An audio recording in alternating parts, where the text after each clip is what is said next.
Alright guys, welcome back. In this video we're going to be using our PicoScope to test a cam crank correlation. And what that means is we're going to be looking at the cam sensor and the crank sensor together on the same screen. That's pretty handy if you have a suspicion that you may have a timing issue on your vehicle, and this is a good way to verify that. The sensors on this vehicle that we're going to be using are VRS style sensors, a variable reluctance sensor.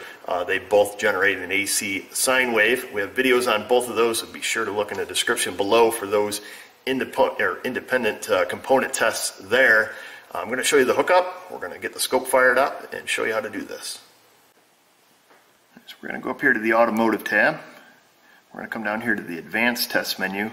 We're going to go to cam and crank sensors. It's going to open us up a web browser here. Now you're going to want to go down and read this. There is a couple different ways to do this test depending on the sensors. So we're going to hook channel A to our crankshaft sensor.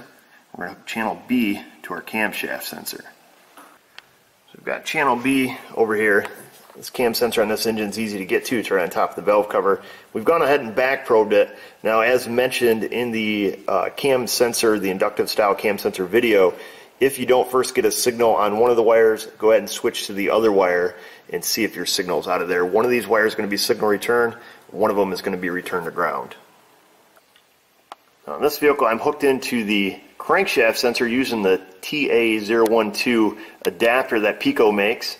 So you can just unplug the sensor. This is a jumper harness. It's going to give us 2 banana jacks.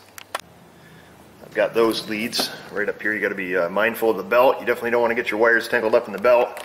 And I've just gone ahead and probed one side of that crank signal. They're going to make a mirror image of each other. So these here, not 100% necessary which one you grab unless you're comparing it to a known good.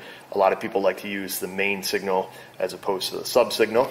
And then I've got both of our grounds hooked to the battery negative. Here's a picture of that TA012 connector that we'll be using on this vehicle in case you're curious about that. We're going to go ahead and we're going to pop back to our scope. Got a sample waveform already there for us. We're going to go ahead and hit the space bar, get this rolling. I'm going to start the car up.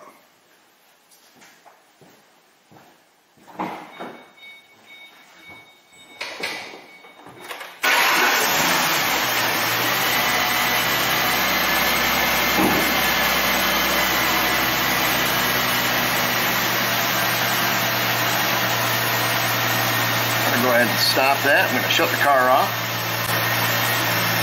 Now just be sure, if you are gathering this for a cam crank correlation comparison, we're going to go ahead and we're going to slow this down just a little bit. We're going to get a little bigger capture here. There we go. Now we're going to go ahead and stop that there. All right, that's a fantastic looking waveform. A little bit of noise there on the cam signal. That's easy enough to clean up. We'll just add a little bit of filtering to that. That's way too much.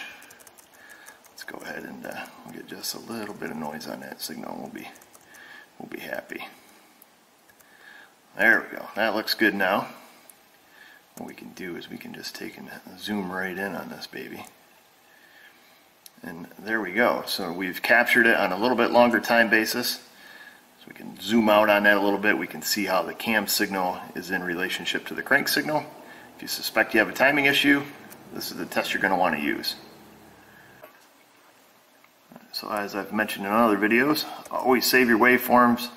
You never know when you're going to need them. We're going to select our vehicle, we're going to enter our channel notes, and then we're going to click Save and Share so we can add it to the Pico library. Alright guys, that's it. That's a pretty simple test to do.